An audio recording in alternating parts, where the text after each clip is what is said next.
Hit the button. Hit the button. Hey, everybody. I see you out there. Come on in. It's Sunday morning. It's time for another episode of Sunday Funnies. Trico Lutkin's in the house. 2 shows in a row of mine. Thank you, Professor. Hey. Excited to Hello. live Okay, show hold on. today. Let me get my butt facing the camera now. That's your That's butt? the problem. My butt is facing the camera. Hold on. Holy crap. Hey, everybody, come on in. It's another Sunday morning. It's time for the Sunday Funnies. Nita. It's morning, nerds. I thought, anyway. Yep, we're going to run that opening and get right to it this morning. Let's go as soon as I find it. Here we are. Hang on, folks. And I just lost it again. Uh-oh. No, here it is.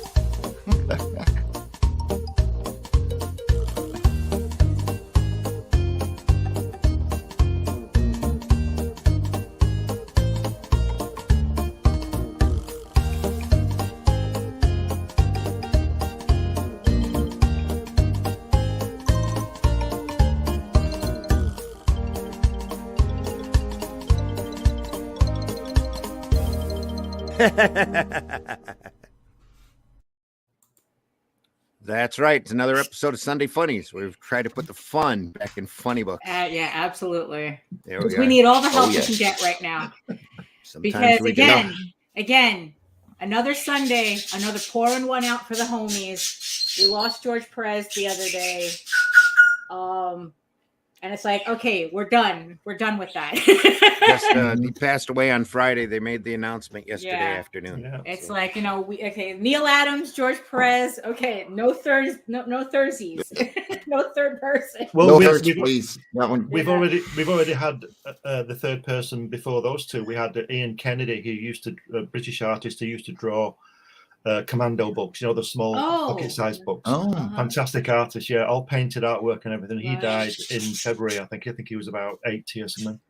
Well, So Justin we've Green had- passed earlier, before just a day or two before Neil Adams passed as well. Right, yeah. Right. Yeah, I'm just trying to set myself up so I can just ignore what just happened in the background. Okay. There's a great There you go. Justin was a great underground artist that Yeah. they credit the first autobiographical comic to, though I don't think that's 100% correct. So Right. I think I saw it come out long before that over in Japan. That was a manga about a guy's experience during the whole Hiroshima bombings. Right. That I was mean, rather graphic. Right, yeah. I can believe that. Yeah, that's for sure. It's a classic, very classic bit of sequential art that everybody needs to see, and probably a little bit too somber for a program that's supposed to be talking about the fun and funny book. Well, but the thing is, though, it is, part of comics history. Yes. It is part of the pantheon of what's available. I mean, we don't want to forget that comics comes in all flavors. Yeah, that's very true. Not just like superhero or something. Yeah. And a great piece of literature talking Uh-huh. about what it's like to be in a nuclear war on the ground level. Just frightening. Mhm. So. Duck and cover. Right. Yeah. Oh, yeah. yeah. Oh yeah. That. That'll save you, won't it? Duck and Exactly. cover. Mhm. Was what is an atom bomb hotter than the surface of the sun? Well, you gotta have 6,000 the theater. degrees. Yeah, you have to have the theater to make to keep people distracted. Yeah. Yeah, Do you know but- the Teach them to scary- be scared young, though. That's the Yeah. whole idea. Yeah, the scary thing about that advert to me was the fact that the people telling them just to duck and cover were the guys in charge of popping the bomb. Yeah. That's the Yeah. That's just get the under your scary desk. bit. You'll Right. be Yeah, fine. just you'll be all right. Yeah, just put your door against the wall. How Yeah. are we going to get a door off in a second to lean against the wall to hide under it? On the Yeah. spare door. Mhm. Well, it wasn't really a safety measure as much as them being able to know where to find you Right. or Oh. where to find your ashes. Yeah. Oh, that nice. Yeah. and it was a false safety measure to make people less afraid and to be able to let life keep going while Right. things were that dire. Right. Just like all the bomb shelters, everybody Yeah. was digging at that time. You Yeah. know, my neighborhood still has a couple of those. A couple of bomb shelters. I'm sure they do. Yeah. When I was If I about, go down to the beach, I can find so many shelters and bunkers and all kinds of Yeah. stuff. Wow. Right. when I was 5 or 6 in school, we had a fire alarm. This the same kind of thing. We used to have this fire alarm every month, and what we were told to do was when the fire alarm went on, we had to stand up, put our chair under the desk, and pick up our pencil and walk into the yard and stand against the wall, which was the wall of the building that would have been on fire. Oh no! But it didn't tell us to go to the other side of the yard. So it's a similar thing. I can never understand the pencil bit. Why? Because I guess it's to keep you busy. Right. It's to keep Why not give you something to concentrate on? Why not get busy running out of the room and running down the street? Because that causes panic, and they don't want that. One of my favorite things to do on every month, the first Monday of the month, we still have the air horn. Oh. At 12 sharp, which just as a Dutch person, I'm used to it. However, I used to date an American girl, so now one of my favorite things to do is go out to Amsterdam. Just sit at the station on a Monday morning, wait for it to turn 12, and see all the Japanese and Chinese and American tourists just fall down on the floor in panic. Yeah. Oh boy, it doesn't get old. It really doesn't. They always test our sirens at 1 p.m. Saturday of every month. Right, for tornadoes, Yeah. So when it went off yesterday, I was like, oh, it's they're testing the sirens again. I can barely handle the emergency notifications that pop up on the cell phone. I couldn't imagine having. I hate those. It's the only noise my phone makes. I think I'd rather, if it's a big tsunami coming or a nuclear bomb, I think I'd rather not know. But you want to hear something really scary though, but in spite of everything, you want to hear something. It's like, why don't we contemplate something really, really scary though? Imagine having to empty out all your bookshelves and only able to put back 80% of it. Is that you? You had to lose 20% of your collection. Did that happen to you? Yes, that is happening to me as we speak. Oh. I am playing some choice with some of my books now, and it's horrifying. Oh no. That's terrible. If that happened to me, it'd be like, screw that. Go to Home Depot, get another couple of bookshelves, and just set them up in the living room if you have. Oh boy, no, JD has that going on. Just make them higher. Yeah, exactly. I know you mentioned your book poops before, but that would be a bunch of poops. Right, that's a lot. I actually lost. I misplaced. I was panicking yesterday because I misplaced a box of books and I couldn't find it in the house for some reason. Oh boy, it just up and walked away. Did you find exactly. it? I found it. It was next to the boiler. It had my Karl Marx in there. Oh heck yeah! I needed my Karl Marx. Do you have any of the Cockrum sets? The book slipcase hardcover? No. I just have the. I don't know. It was printed by Celestial Arts. Okay. I don't know. It's really now I can actually grab it. Hold on.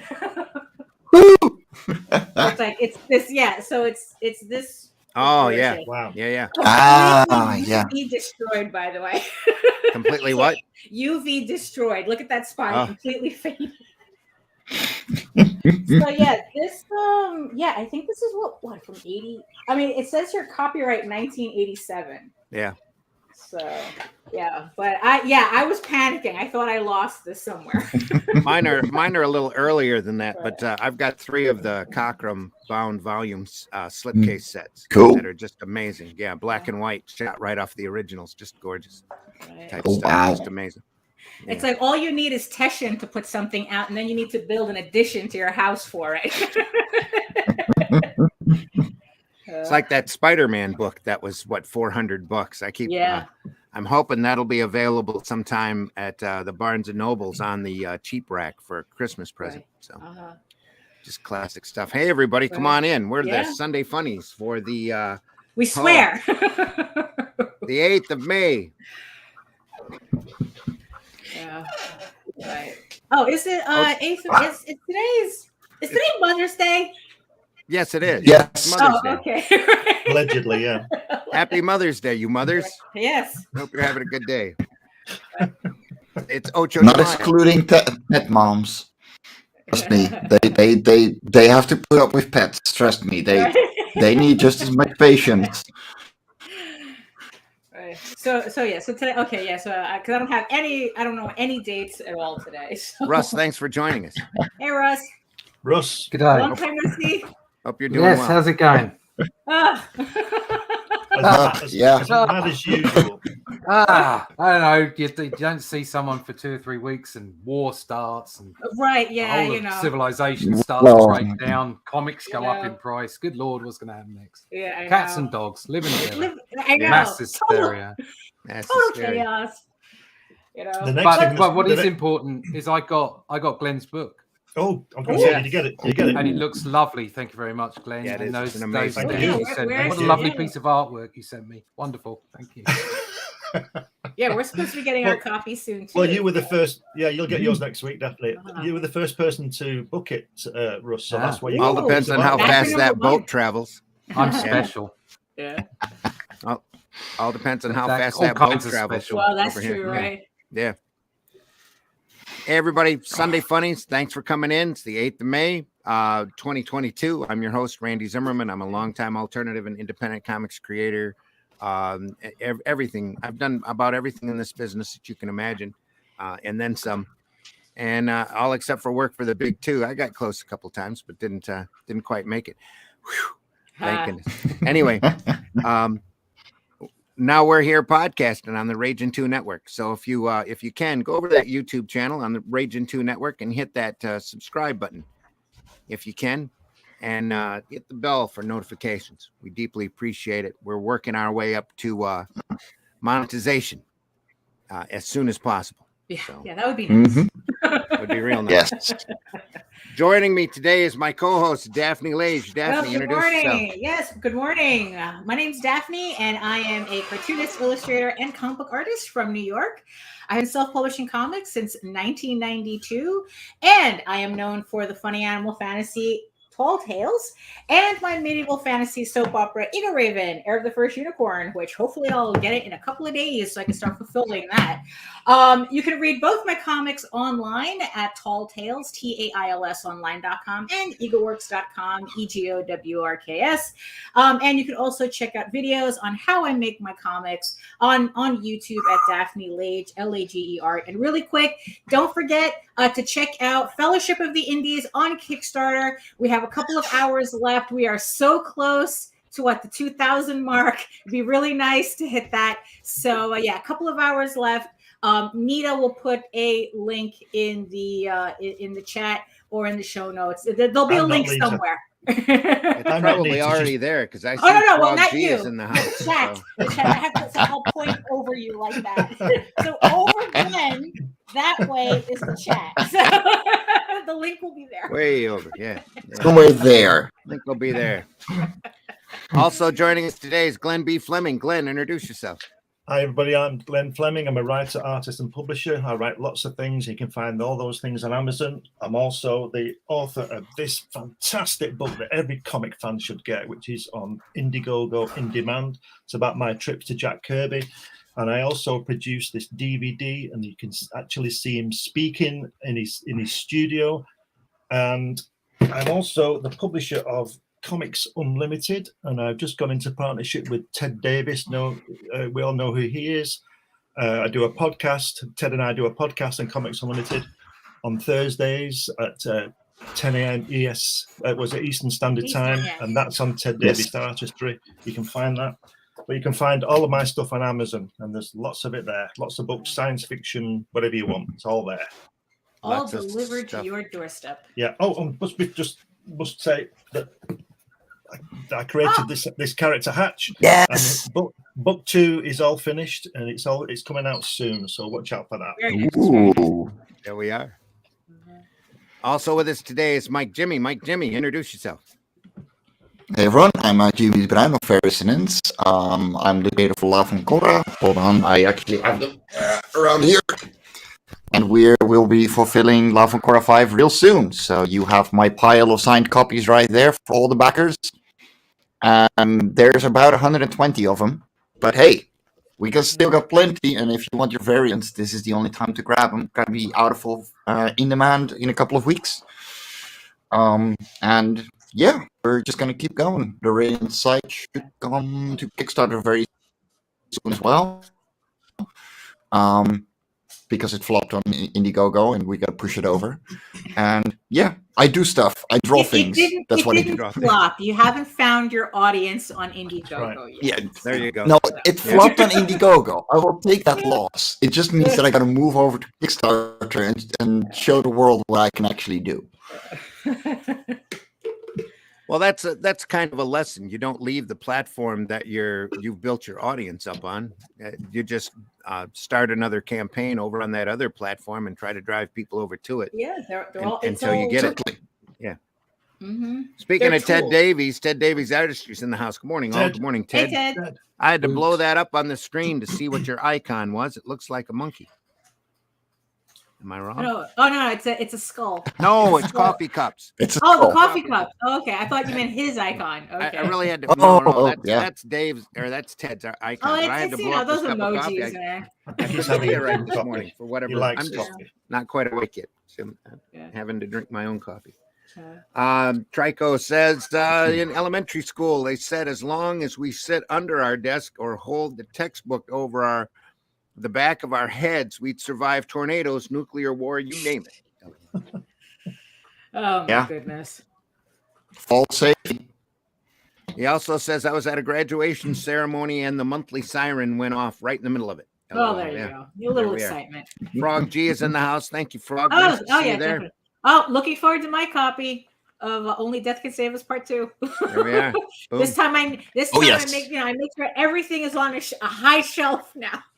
Away from rising tides. Away from rising tides. Yeah, most everything here up off the ground just in case we get a flood. Mm-hmm. So, yeah. Allison says, turn off. I turn off those alarms on my phone. Yeah, I think some of them you can't though.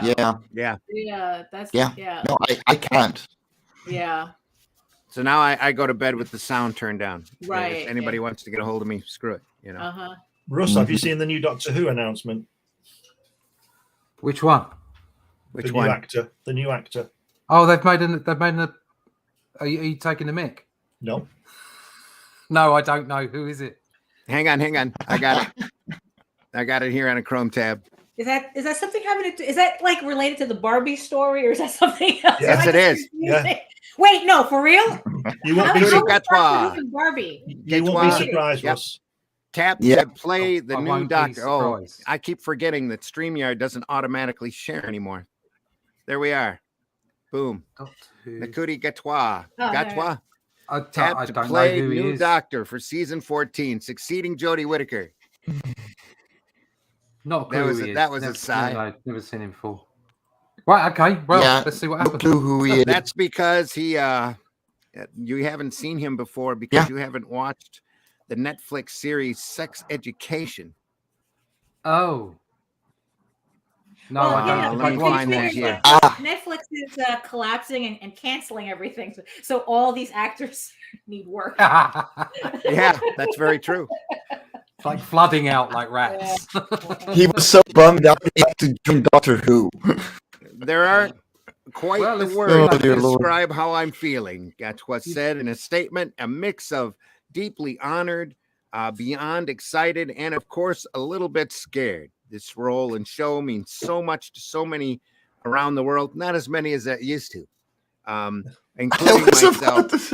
And each one of my incredibly talented successors has handled that unique responsibility and privilege with the utmost care. It's got a long-winded Equally publicist. talented. Don't worry, what- I Sam. will We'll make endeavor you regret it. my utmost to do the Jesus. same. Unlike the doctor, I may only have one heart, but I'm giving it all to this show. Oh, bless. In other words, I'm just happy to have the work. Thank Yeah. you. Oh, Well, so would I Isn't it be. always? And talking of which, Yeah. I'm happy to have the work. Yes, full speed ahead. I hope I'm still doing Doctor Who magazine when he turns up, and I've got Right. somebody different to draw. There you go. There you go. I mean, in the end, though, Honestly- That's nothing against Jodie. Just somebody new. It's always nice to No. have somebody Right. new. yeah. I was going to this say is the tired of longest drawing running the same doctor right now. Like, no, it's- I really have nothing against a black doctor or a female doctor. Seriously, their writing just sucks right now. I was about to say that it's like in the end, Like, though, what it all boils down to would there be as much, I guess, like kerfuffle around the whole thing if the writing was better? Yeah, No. okay, Well, there wouldn't. you can go. Yeah. You can go even more basic than the writing. I'm not going to comment on the writing. Don't comment on the. Don't you can- jeopardize your job, Russ. No, well, yeah. I mean, there's no point in having an opinion either way on that one. Oh, Glenn's We just disgusted with dropped me. Glenn. That's his what's statement even- about Doctor Who right there. But yeah, my personal opinion is from a business perspective, much like I talk about Marvel and DC. Just don't forget your audiences. Yeah.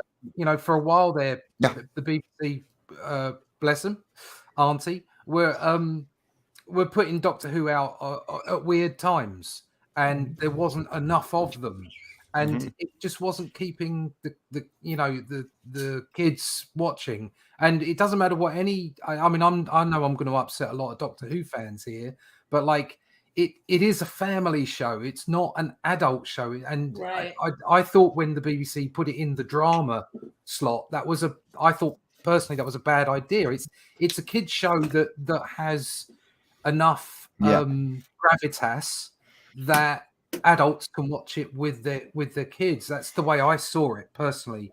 And I thought it was a mistake kind of go the drama route and also to go with, for instance, with David Tennant and Rose, to go the whole relationship route, which is something that DC and Marvel do a lot of these days, a lot of relationships instead of just, wacky sci-fi fun action, which is all I'm really interested in, to be brutally honest. It seems that I think it comes down to a far more basic thing than the writing. I think it's how you present it to the masses, as it were. Yes. Right. So it's kind of like they're mixing up RTD their is back, genres. isn't he? Yeah. Say what? Yeah, Say what, exactly. Russ? Yeah. Russell Davies is back. Yes. I think he could do a smashing job. I'm looking forward to seeing what he could do. Let's see where it goes. And I've always been open to. I mean, I've always been open to anybody playing the part. Just make it entertaining. And it's not. It's like my comics. I'm shallow. I just want to be entertained. I don't particularly want to learn anything. I'm comics, for instance, are brilliant learning tools. Yeah, they really are. But I don't read comics to learn specifically. I read comics because I just want to enjoy myself. Well, and if I go and watch a film or a TV program, I'm pretty much the same. I think all our favourite TV programs have all turned into public information things, haven't they? People, I think there's having a lot of illnesses that. and all this kind of stuff. It's not entertaining anymore. No, I watch. I watch a video. There's a channel on. Was it a film executive or executive producer response or something like that? And it's a guy who used to be in the industry all the time, and he gives his views of kind of what's going on at the moment and how it's affecting the entertainment industry. And it's quite an insight into the way things happen. There are always going to be people that want to pass their personal ideas through stories, and then there's going to be corporate executives, and there's going to be all kinds of other shenanigans go on in the production of entertainment. And I think maybe at the moment it's all just taken a little bit of a skew turn, and I think it's probably coming back. Well, I think that there's a point where a character or a book or a TV, it's like, well, I guess at its base, a character stops being a character and becomes a corporate IP.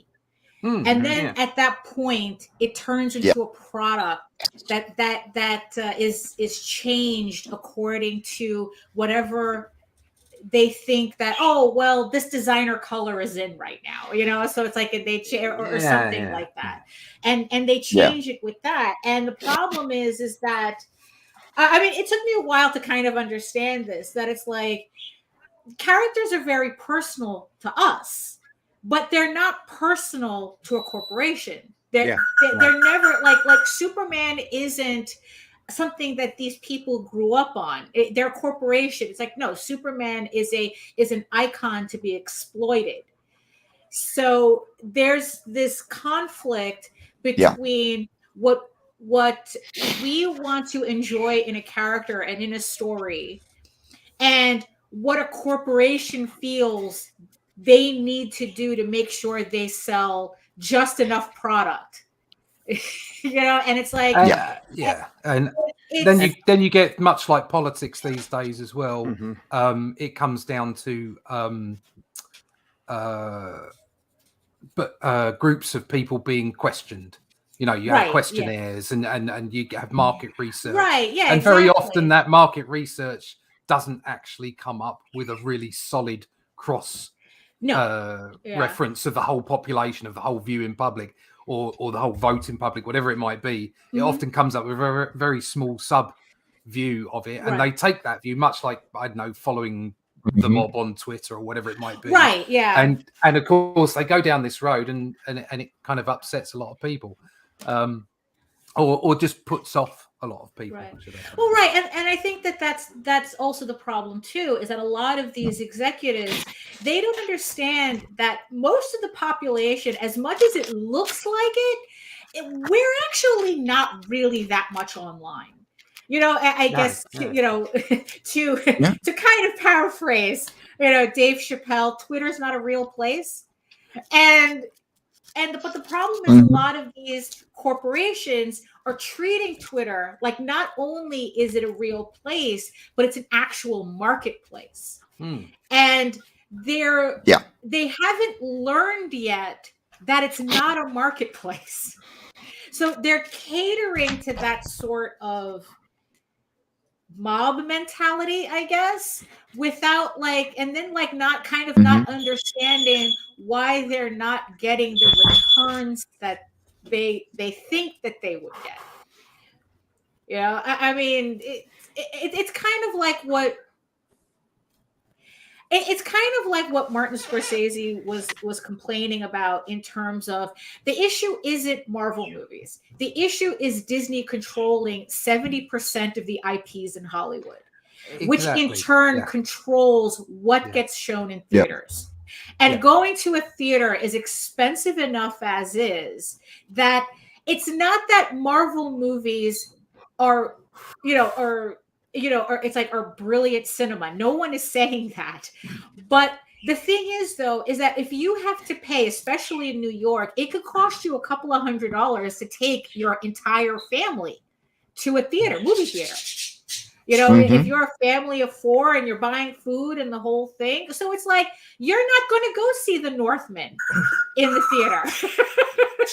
You're going to wait till that comes out on streaming, and you're going to save going to the theater as an experience for something you can take the entire family to, and everybody gets to enjoy it. But that doesn't mean, but what happens is that Hollywood, being what it is, they say, oh, people want to see more Marvel movies. And no, that's not quite the lesson. It's like people want to have an experience they can take their family to. And it goes back to the thing what you're saying, that Doctor Who, they turned it into a soap opera as opposed to remembering it was a family thing. No, it's more of a soap box than a soap. Right. Yeah, And that's been the big problem for a while. I spoke to a while ago Tim Quinn, who I work with quite a lot. He used to edit for Marvel, and he's been around the block as far as entertainment is concerned. He's done so many different things, and this was back.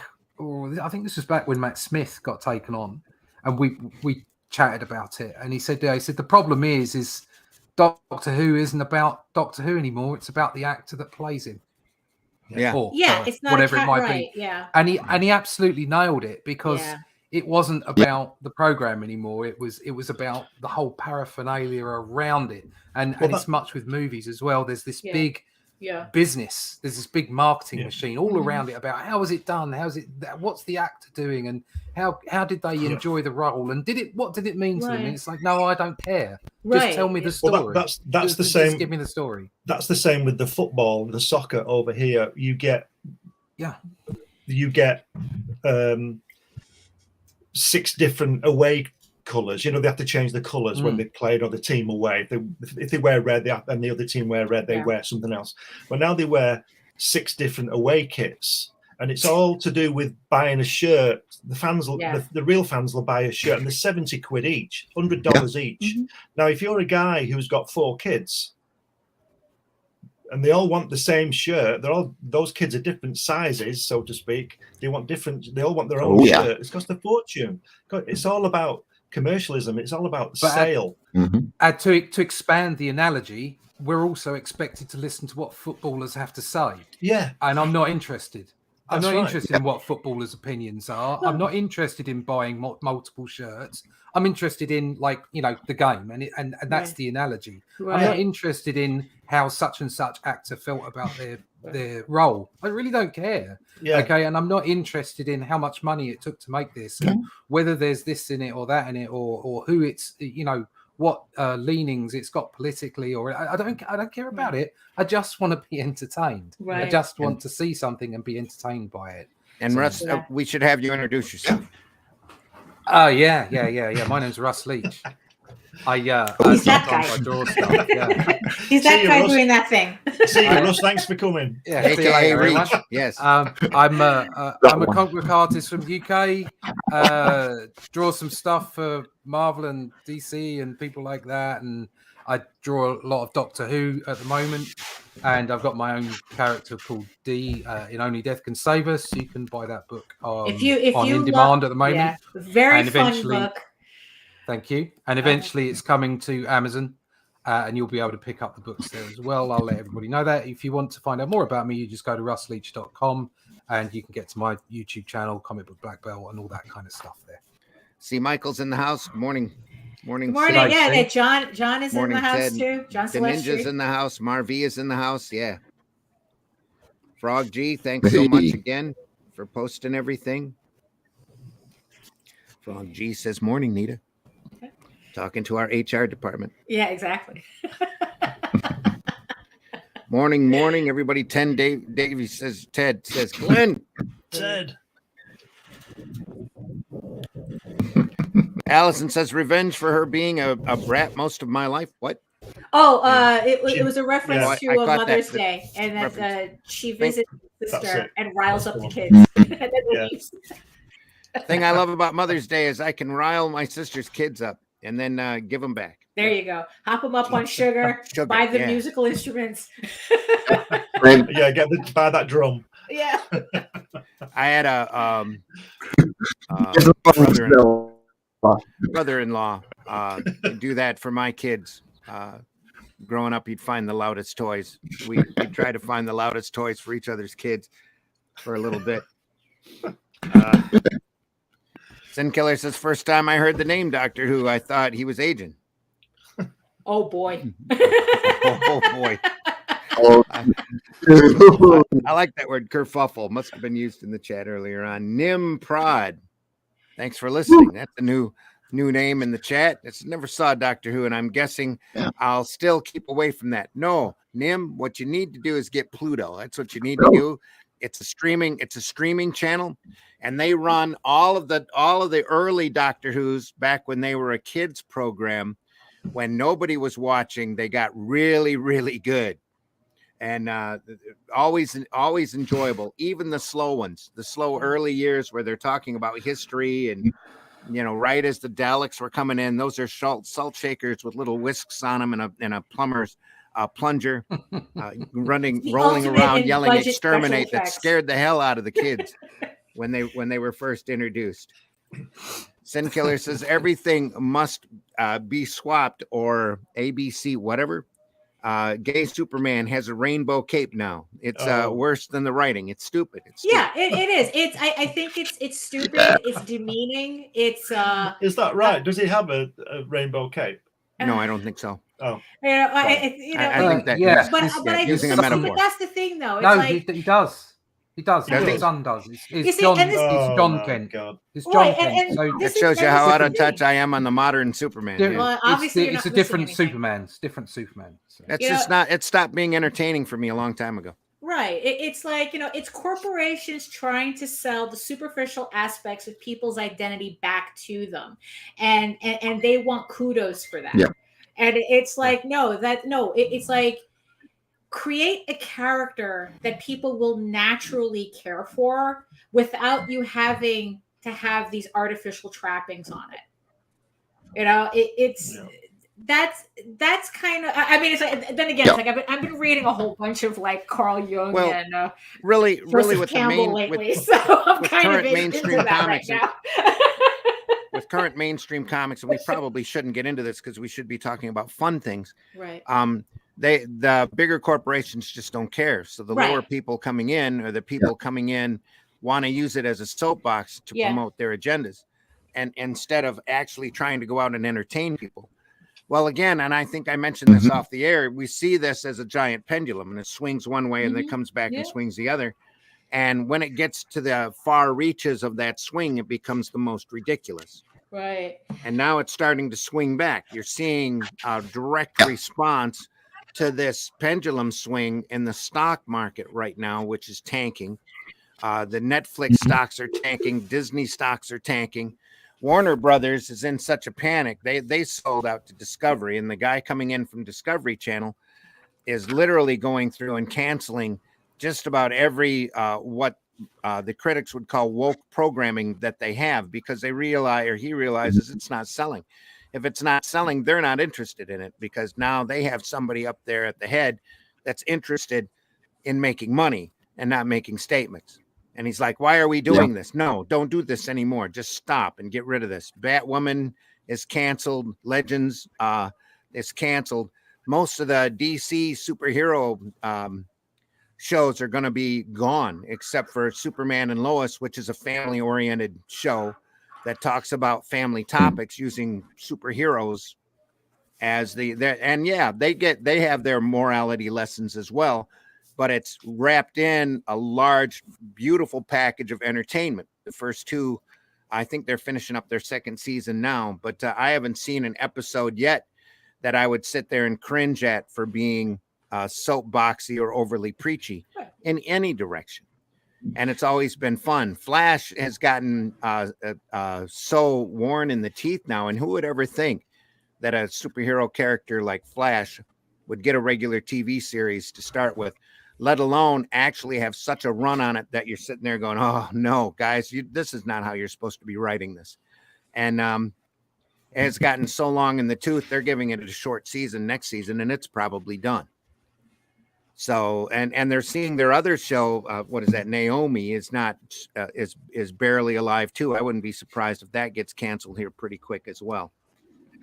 But it's rare to find really good, entertaining anything anymore. Yeah, that's why you go back and all of these old comic prices are booming, not because they are like little stocks and they go up in price, but because the memories and the nostalgia around them are highly entertaining. And kids who were kids back when they were picking up those comics and are now adults with disposable incomes are going out there trying to battle for good copies of these books in order to keep their memories intact, because the current stuff is barely worth mentioning. Right. What is it? I remember on one of the rabbis' show, he was talking about that the storytelling, using loosely, has become so time specific. that you could actually tell, like, by the way a character, by a way a character is designed or speaking, that's like, oh, that you know within 5 years, like the time, the very specific time period that this, like, a certain book came out. It's, and even though a lot of books, there is a certain time specificity to them, where it's like, yes, it's like a lot of the books that, I mean, I pick up ElfQuest and it's very 80s. It's just, it really, the books, a lot of books are of their time, but there's kind of like a good way and a bad way that happens. Like Mike Grell is very 80s. Like this is a man, like I haven't seen any of his recent artwork, but whenever I would see his artwork, it would be like, man, this guy keeps drawing like he's still living in the 80s. And there's a certain charm to that. Well, I think it's like with Grell, though, he was at his prominence in during the 80s, right, and he's got a specific style and a specific even a specific means of telling a story. Yeah, that it just reminds you that of the 80s, because that's when Grell's work was the most prominent. Right. Grell does some amazing material, and I haven't. And again, I couldn't tell you what he's currently working on. Right. I hope he's still out there working. I'm pretty sure he is, but.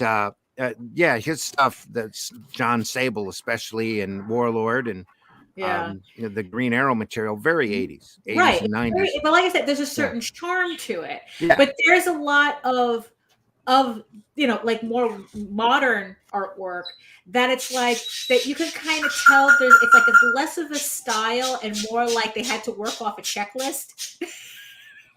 Well, nowadays everybody's so desperate to find realism, or unless they're up there at the mainstream because they have a buddy or some sort of nepotism, and then they're just poorly drawn in general, or poorly told. But a lot of these guys, and that's a big problem I have with the mainstream, is that they're looking at a lot of these old workhorses, a lot of these guys that have hit deadlines on a regular basis, who can churn out a good, entertaining comic, as too nostalgic. Which is weird. That was Walt Simonson's complaint that he voiced a couple of months ago, is that he wasn't getting any work because he kept hearing from the editors, "Oh yeah, well your style is just too nostalgic." It's like, you're what? Old. Does nostalgic mean you hit a deadline and you tell an entertaining story? You're old, and it's good. Nostalgic must mean good. Yeah. Well, right now Marvel's in a big problem anyway, because they have their printer, and this is also a problem that we're facing here in the States politically. When your supply line comes from an out of country experience, you suddenly run into supply. The first bit of supply problem you have causes a major cluster for the whole rest of your run. Marvel can't get paper right now. Marvel's printer can't find enough paper right now. They've had to postpone most of their products an entire month and push them back, which is really going to be great for them retailers. So all of these retailers out there that have leaned on mainstream comics, Marvel and DC, this whole time in order for their bread and butter, are going to be looking at having some pretty rough times. I mean, just as bad as when COVID was out, because of the paper supply shortage. Yeah. And on top of that, they're selling inferior products. Yeah. So good luck. Right. That's why the back issue market is literally keeping some of these guys alive now. And that's the thing too. It's like, one, it's like, and that's kind of like the benefit of us being indie publishers, because it seems that we're just small enough to not be too affected by the paper shortage. I was able to get my books shipped on Friday. And it's like, and it's like, it took about 2 weeks, which it normally does. And then hopefully by Tuesday I'll have my book. So I'm just skimming under the supply line issues. Yeah. And I think most independents are. Also the other thing too, going back to looking for those older issues, it's the whole thing about, they were very family oriented. It's like the stories were like anybody in your house could pick up that comic and read it. It's not like you had to like, it's like it's like that it was so like hand-fisted and specific. So like anybody can get something out of the book, like, because the thing is, though, it's like just because something is a soap opera doesn't necessarily mean that everybody can't enjoy it. It's how you write the story and bring in those elements into the story. But what happens, this was the whole thing in the 90s, where all of a sudden everybody wanted more realism in comics, and their idea of adult comics was all this grim, dark edgelord shit, which I think made a more childish product as opposed to a more adult product. And I think that there's a lot of that confusion. Nimprod says it's funny how we grew up with stories where the big company CEOs were the bad guys. Yeah, And today we have to eat what they feed us. Right. Yeah, exactly. And that's exactly how they treat us. It's like, well, until they finally learn their lesson that people on Twitter don't spend money. I think they're learning. I think they're learning that now. It's showing up in their stocks and their revenue, the revenue flow. I thought Musk guy just bought Twitter. Yeah, he did. He's got to wait until there's a whole process. There's a whole process that it has to go through. He just got pulled in front of the Federal Trade Commission and Congress in order to explain himself. What do you mean you got $44 billion? How come you're not spending that on us? Come on. What do you mean you're going to buy something? Free will. It's like buy something big. But that's also right. But also that the confusion there is Twitter a private entity or is it media? It's like, is it equivalent to like a radio station or a network? Well, for the last 5 years, those that have been most influential on Twitter have suggested that it's a private company and they can kick off whoever they like. Right, exactly. So but they function, but simultaneously they're functioning as a media platform. Well, I think that's exactly why Twitter is. I think Twitter that's exactly is why dysfunctional. Yeah. Oh, hell yeah.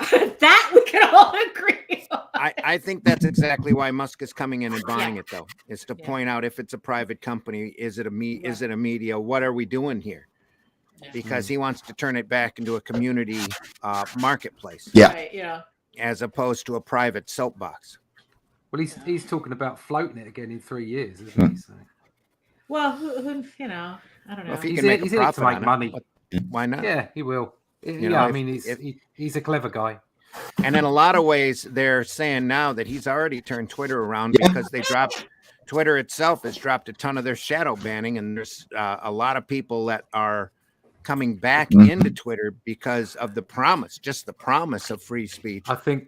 Does that mean that Donald Trump will be allowed back on? I'm sure he will be, but I don't think he will be. He won't. He's got his own thing going on, isn't he? Yeah. He's trying to get his own social platform running, and I'm sure he's not going to. Everybody has their angle. Yeah. The best thing that's happened since Musk has bought Twitter is that he has been able to shitpost without being banned. And that too. That's just the funniest thing. But that's how it works. If you want to break the rules, you have to be the guy that makes the rules. Yeah. If you want to, he's opening a lot of what you like on Twitter. You've got to stump up 44 billion quid. That's right, exactly. That's the cost of free speech right there. So 44 billion. But he is opening a lot of very interesting discussions, especially in certain marketplaces where he's standing up and going, well, why are we even doing this? Where he's asking a lot of questions that a lot of people have been asking for years, that on a lot of these platforms, especially the ones that we're on and Twitter, and that won't allow it to be asked. To be asked, let alone be discussed. There was a rumor that somebody started that he was looking at buying Marvel. Good. There's been a lot of fake Musk tweets and a lot of tweets that he's done or that he's echoed on, like, let's do this. When I heard see that one about the ice cream I'm gonna. Somebody put up a fake tweet of Elon Musk say, "I'm gonna buy McDonald's so I can fix all the ice cream machines." Oh yeah, no, definitely. He saw it and reposted it and said, Of "No, course. I can't do the thing miracles." I think of when I read these things, is that what he said? I can't do miracles. That's hilarious. When I read these things about people buying a company for 44 billion and he's worth what 250 billion, is the richest man in the world. All I think is, what kind of a house does he live in? All of them. He lives in all of them. All I think is, can I get a grant? Yeah. What wine does he have with dinner? Yeah. That's like asking, what does a 400-pound gorilla do when he walks into a room? Anything he wants. Yeah. But you know what? It's like, but in the end, though, right? In the end, though, it's like we have all of these corporations having all of these artists bend over backwards to do the most ridiculous things in the guise of, I don't know, thinking that they're doing an activism in comics as opposed to, like, I don't know, entertaining people, right? We just lost George Perez. Last week we lost Neil Adams. What do we remember them for? Artwork. Right. It's like, that's the thing. And I mean, it's like, and even the type of artwork that they were doing, their nostalgic artwork. Oh. Yeah. Give me that nostalgia. It's like I mean, this is a loss. This is a heavy cultural loss. Yeah. Someone had compared it to, I guess, to people who don't know. It's like they were saying that if you're not familiar with comics, the equivalent of losing Neil Adams and George Perez in a week, within a week of each other, is kind of the equivalent of losing Martin Scorsese and Steven Spielberg at the same time. Yeah. And it's like, and that's really kind of like, I mean, part of what we're into with doing independent comics, that we're not interested in pushing forward a corporate identity.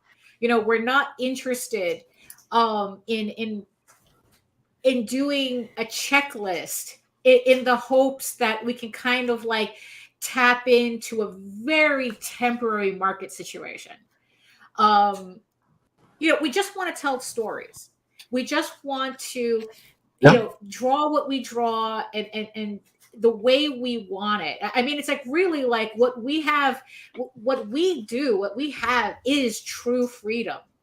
It may not make a lot of money. But Daphne, don't forget, when your phone rings tomorrow and it's Elon Musk and he wants to buy your IPs for $4 billion, are you going to say no?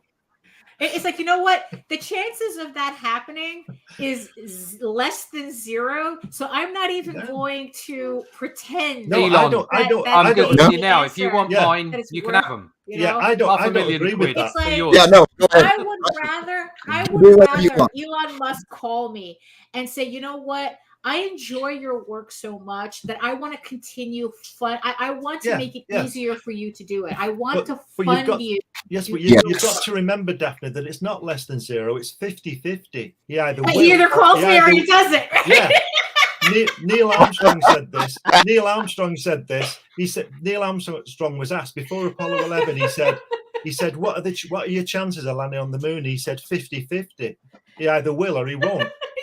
Exactly. Yeah. So there's just as much chance as Elon Musk will ring you tomorrow as there isn't.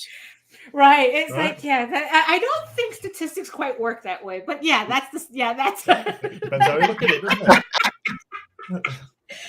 But so that's the thing. Who's right going now? to remember? I don't want Elon to call me. I want the guy who owns DC and Discovery to give me a call, because I'd run DC Comics at at like practically no salary with a profit sharing program, and I'd turn that puppy around in 6 months. Reprint everything. Yeah. I wouldn't even. It would be a little bit of that. Well, a lot of that actually, because there's a lot of real gold there that they haven't mined in many years. Right. But just a reforming of the company and a refocus up on entertainment would just blow people out of the water. Yeah, and keep a lot of these retailers alive. I mean, that's the thing too. It's like it just seems like the solution is so simple. Yeah. But they want to make it complicated for some reason. Well, they don't want to listen, Right. I mean, it's like, I had to like I didn't, this is like with what my having to tear apart my office and take all these books down. You know, it's like it was probably the first time I really took a good look at what's in my collection. You know, and the thing is that what frustrates me is the fact that there has been, like, I have the Savage Sword of Conan books, and it's the newsprint ones, and it kills me that I have to go, like, I have to depend on comic book conventions to find these books. Yes. You know, because now it's like everybody wants to just do really expensive, unwieldy omnibuses. You know, that the shits weigh 50 pounds. You know, it's like, you know, it's I'm like digging for my bell. It's very unreasonable as a book. Incredibly unreasonable, both price wise and as somebody who actually likes to look through these.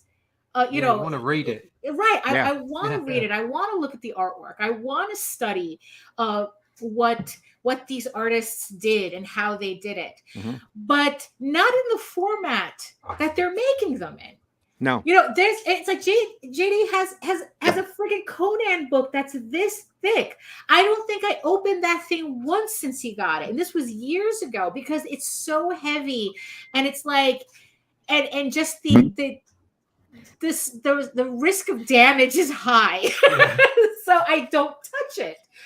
And that's not a book that I can who enjoys that. Instead, it's just like it's almost like a table prop.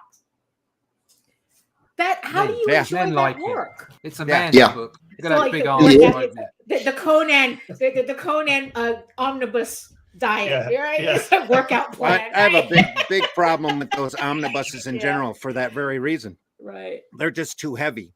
They're the hardbacks. They're too thick. They're too heavy to lope around.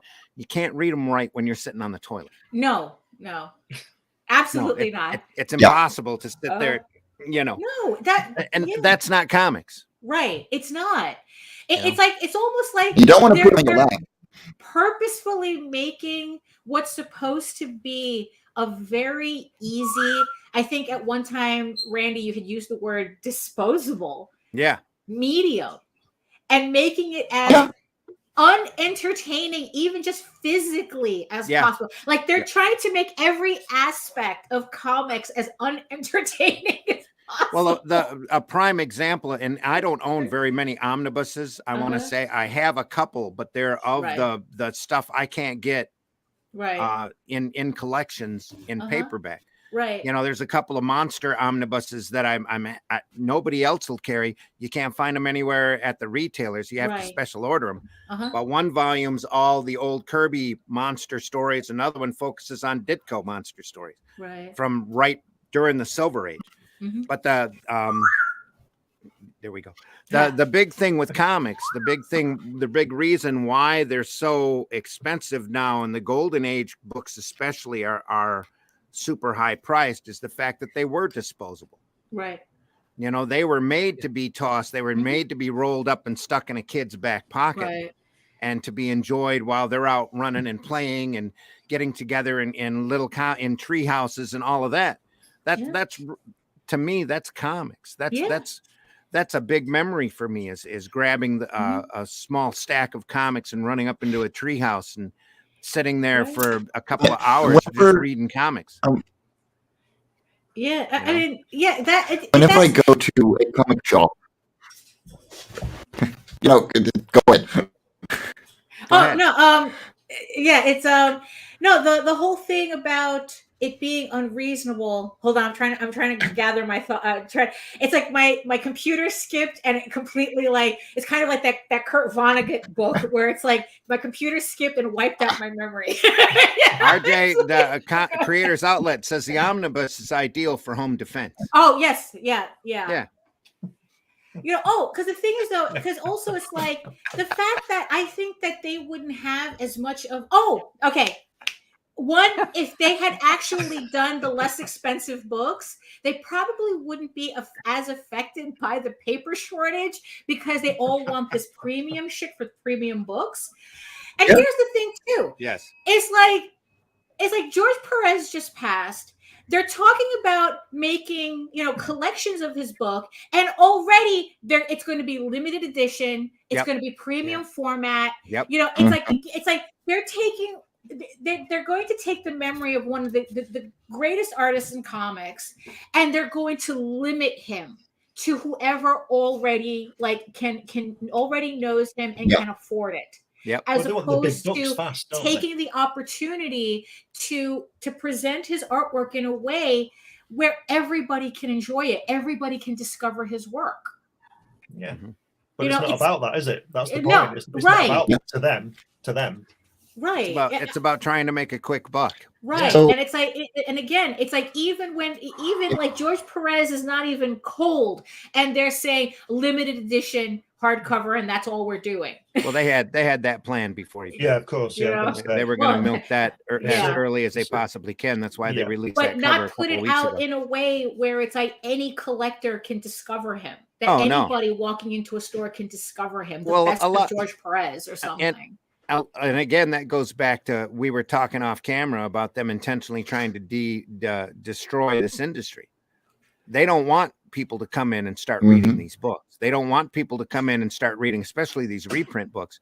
Back when I was a kid, there were pretty much Marvel was printing new books for reprints 1 for 1. Mm-hmm. You had Marvel Superheroes, Marvel Triple Action, just all sorts of obscure stuff reprinting the older material in order to get fans to come in and start liking these properties. And these properties have evolved and changed so much.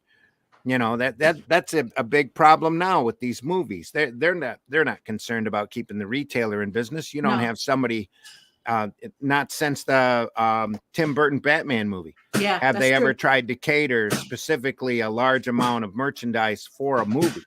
Mm-hmm. We should be, the retailers now should be slaughtered with great old Doctor Strange stories from back when Ditko was all those. And there was a time when you couldn't escape seeing a Ditko Doctor Strange reprint all over the place. And long before the movie came out.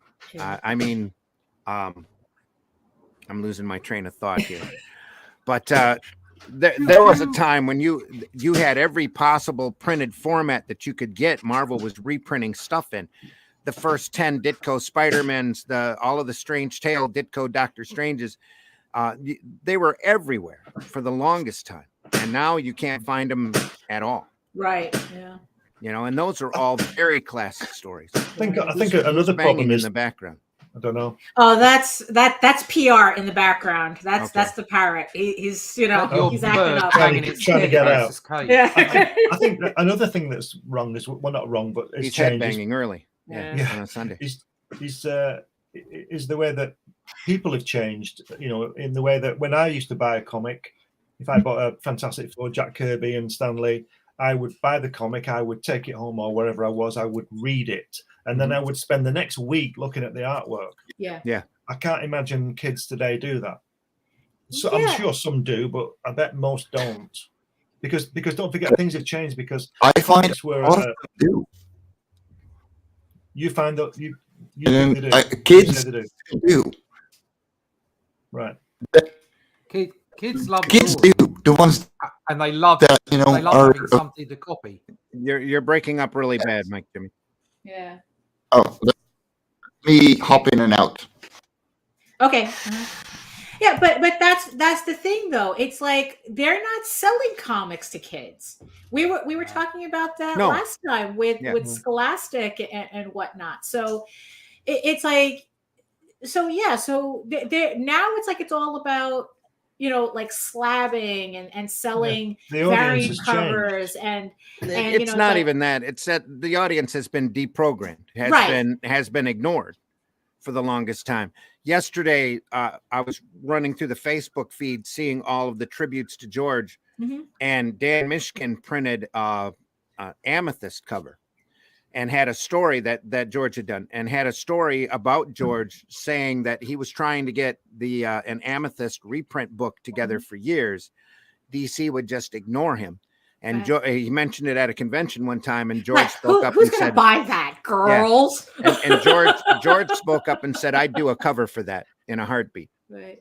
Yeah. And I was thinking Amethyst, it was such a wasted opportunity for DC because they did have that property and they could have catered it to a female audience. Yeah. And it was a lighthearted fantasy book that they really could have taken and ran with if they wanted and had grown a larger audience if they wanted.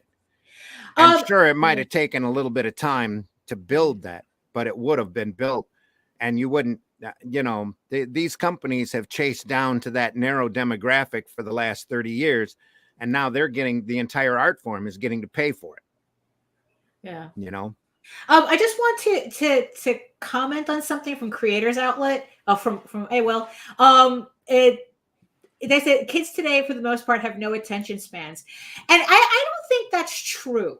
No. It's not that they have short attention spans. It's just that things are not being created that are interesting them enough to pay attention to it. Because these are the same kids that can play friggin', Call of Duty for like 17 hours. The hottest game right now is called Elder Scrolls or something. I mean, people they're spending 27 hours playing Elden Ring. The attention, Elden Ring, that one. I think Scrolls is something else. Obviously, I am not a video game person. 10 years out there. 10 years out. Yeah, exactly. Look, I'm lucky I even know what Skyrim is. And, so it's like, but people are like playing these games for like 27 hours at a time. I mean, the attention span is there. It's just that, just if kids are not paying attention to something, it's because it's not interesting enough for them to pay attention to it. Mm-hmm. And I think that in and of itself is something that needs to be paid attention to. It's like, think about things that you don't watch. Like, I know that my attention span has shortened a lot. And I think it's less attention span and more that I have less patience for things. Where it's like, I would rather go see The Northman than go see friggin' Doctor Strange. Because I know that The Northman is going to keep my attention, is going to interest me more than another Marvel movie. It's like, so that's the thing. If kids are not spending any time on a particular piece of work, there's a reason for that. Not because they're damaged somehow. Yeah. Crazy kids and them crazy video games. Right. Yeah. I mean, look, we're talking about a culture that binge watches, like hours and hours and hours of Netflix, which used to take us an hour at a time back in the day when each episode was released once a week. But people will sit down and watch 8 hours of a series because it all dropped at the same time on Netflix. So so I don't quite believe the thing about attention spans. I really don't. It all hinges on entertainment value or perceived entertainment value. So and kids want this kind of entertainment. Yeah, if kids are not, it's like everybody wants to be entertained. Yeah, if kids are not reading Marvel and DC, it's because Marvel and DC are not giving them anything that's interesting enough for them to read it. Yeah, very true. It's reading manga. Right. That's why they'd rather read a book backwards. Yeah. From all the data that's coming out, the comics are still very, very popular. It's like art form as a medium to tell stories is still incredibly popular. Well, I know. Because certain genres aren't working, doesn't mean that comics aren't popular. Well, I printed a newspaper for a decade, and it took us a few months to catch on. But once we caught on, we had a rabid readership. Despite the fact that we couldn't find advertisers to keep the paper afloat, we had lots of people still reading that paper on a regular basis. And it was because it was accessible, it was disposable, and it was there every month and available at their local restaurant as they were walking by down the street or whatever. And we moved a lot of product during that 10 years. Had a million copies of this paper out there and available for people. That comics are accessible, or comics are readable, and a lot of that stuff was old reprint that most people would consider to be disposable. But folks would pick it up, they would read it because it was accessible and readily available. Yeah. You know, we got a lot of people reading comics in just in my county than had ever read me, you know, coast to coast for the previous 10 years before that. So it was a big lesson. Whenever I go, people will read this stuff if it's accessible and entertaining. Mm-hmm. So coming back to the limited edition and hardcovers and everything, whenever I go into a comic store to try and get Lava Core on the shelves, every single time it's going, the guy goes, but I can't sell this. Why isn't it at least a decent thicker size? Why is it stapled? And I'm like, because I want people to open it. Right. Yeah. And they just jaw drop, because it's like, we haven't heard that one in 15 years. Right. Well, yeah, I mean, to give people context, now that I can reach over and grab books now, I mean, this is what a standard comic looks like in Europe, or at least it was in Paris. Yeah. Look at this. Yeah. I mean, this is not. It is turning into the standard. I mean, it's like, it's so yeah. So what I'm used to. Let me find grab one. I guess like the American version would be like, well, on one hand, why isn't your book, it's like, is your stuff in Diamond? It's like, is Marvel and DC doing it? Why do I need to put this in my shop? It's not going to sell because like no one's ever heard of you. It's like, but even then it's like, Peter Simeti, he created an entire line on newsprint so that it could be $1.50 because retailers were complaining that comics were too expensive. But then when he went to sell these discounted books to retailers, the retailers were like going, why would I have $1.50 book on my shelf when I could put a $5.95 book there? I make more money off of that than I would off of yours. So what we have is glued backs. They're like a 1/4 inch. Right. Square bound trades. Glue line like that. That is pretty much square bound trades essentially. So and they're not used to seeing staples. That's for magazines. That's for your weeklies and Donald Duck stuff like that. But this gets picked up because a kid isn't afraid to break anything. If a staple gets loose, you ask your dad. Give me a click. Click a new one, and you're done. And if the spine breaks, then good job. You did it a million times. Thank you. From a UK perspective, because of all the history and all the things that have happened so far that we're all aware of, because we've been on this program quite a few times. Kids don't go into comic shops. No, they rarely do. So comic shops are not a place for kids. Yeah, but I'm just talking about the UK. They don't go. It's not a place for, and there aren't that many, to be brutally honest. It's all down to what you can sell. I mean, obviously for an indie, maybe you could get the odd comic into a British independent comic book shop, but it's not much of a market, to be brutally honest. So you are looking for ways to be published. You are looking for publishers, and then that comes back to the point that Daphne made such a long time back in the program about being independent and wanting to do your thing. That's it. It's a whole mixture. I mean, I personally, from my perspective, I'm fortunate enough to work for mainstream publishers, and I've only just come to the writing game on my own in the 2 books that I've produced in the last two years. Everything else I've ever done has always been somebody else giving me a script and getting on with the page. And all I've ever wanted to do is draw pages. That's all I want to do. I just want to make pages and entertain, and that's. Well, you were saying about people not going. Sorry, go ahead. Sorry.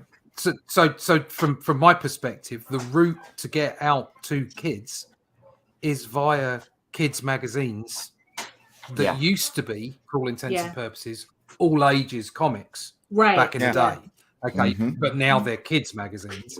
Okay, Joe. And to be able to do that kind of work, so through not so much Doctor Who magazine, but when I was doing Doctor Who Adventures, through the project I'm on now for a large publisher, the Marvel stuff I did, and all that kind of stuff. It's like that's the only way to get to that market, because I believe that's I'm personally invested in that market because I think that's the market. That's where you want your comics aimed, because then you create readers for life. Right. So, well, when Joe I go from the desk of a small press publisher says, but that's part of the issue. Accessibility now is to a point where kids want the stuff on a medium for free, without understanding that their favorite comics, shows, etc., cost money to make. You know, I have to disagree. Well, yes and no. But honestly, though, the only people that I really see complaining about that are not kids. Kids don't have money. They depend on their parents to get stuff. And it's like, you know what? When a kid wants an $80 video game, they have no problem getting that, you know? And the thing is, though, actually, it's like most kids, what it is that they know value. They know that if they can, that's like, okay, are they going to spend $6 on a 21-page comic, or are they going to spend $12 on a 200-page manga? Yeah. Usually they have manga in hand. You know, Yeah. so they know the value. The people who I keep seeing bitching about how shits should be free are older cheap asses. You know, they don't want to spend. They don't. You know, they already don't see the value in your work. You know, it's usually like, you know, the 20-somethings who, you know, they're used to reading everything on a Tapas or whatever the other webtoons or whatnot, and then they resent the fact they have to spend money. You know, it's like, you know, it's like there's this video game that I play, and they get supported on two levels. They get supported on Patreon and they get supported on Steam. If you're on Patreon, you get monthly updates. If you're on Steam, you get quarterly updates, because it makes sense, at least to me, that if you're supporting them monthly, you get a monthly benefit. You're getting that additional benefit. But who do I see complaining? It's these friggin' adults complaining that the people on Patreon are getting preferential treatment. No, they're not getting preferential treatment. They're paying for the privilege to get monthly updates. You're the one who got the one, you know, you bought the game once, and now you have to get quarterly updates. That has nothing to do with anything. So kids know the value of their money, like I said, because they know they have their manga collection. They know how much that costs. You having a $6 comic, they're going to look at that's not worth their money, because they can get a manga for just twice the amount of, you know, twice what it would take to get 2 issues of one comic. They can get 10 issues collected in a manga. Well, that goes back to those large volumes that you mentioned that JD had of Conan. People think that, you know, they don't understand. You know, less is more. Less. They want quantity rather than quality. Yeah. That's that. So if the kid's going to buy a big manga for $2 more, they think they've got more. Well, they have got more, but is the quality there? You know, that's it depends. Yeah, I mean, of course, like anything, it depends on the series. You know, not everything is brilliant. Here's the thing too. Here's the thing too. When it comes to those mangas, you got to keep in mind that everything that does get translated has already been, you know, successful in Japan on its own.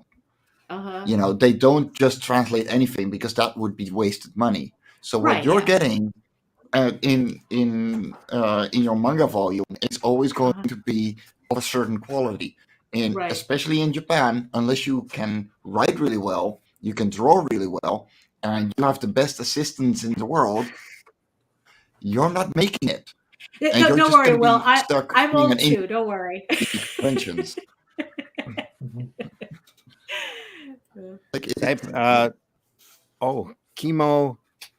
Kimono Taco says, I pay my Patreons even if they flub out on their promised benefits. but only Obviously. to a degree. Well, that's a whole thing with Patreon too. They But spend a lot of money with chats and super chats. Yeah. So they have money. Yeah. Yeah. You know, I think, and that's the thing too. We have to be careful that, you know, it's like, yeah, it's easy to say they don't have money, this, that, and the other thing and whatnot. But I think we have to be careful that we don't use those, I guess, like very common phrases without really analyzing them. Yeah. You know, because it's like, yeah, it's like, you know what, kids do want to be entertained. Yeah. You know, they do. If comics were, and that's the thing too, going on what Russ said, it's very rare I see children in a comic book shop. Extremely rare. Yeah. And you know what? And if they are in there, it's not because of them that they're in there. You know, it's because dad is picking up a Funko Pop or something. You know, dad is picking up, you know, whatever collectible variant cover. You know, it's like got slabbed, you know, the hot. I mean, it's like, that's the thing. It's like comic book shops are less of a kids hangout now, because it's like back in the 80s, it kind of felt like that. Everybody from high school would all meet at Forbidden Planet. You know, when I was going to the High School of Art and Design, because that was when Forbidden Planet was like a couple of blocks away. And everybody, every day when our high school let out, we would all meet at Forbidden Planet. So Forbidden Planet was like the hot spot, you know, where all the kids would hang out. And we would, you know, we would buy comics and, you know, look through books and blah, blah, blah. And the whole thing.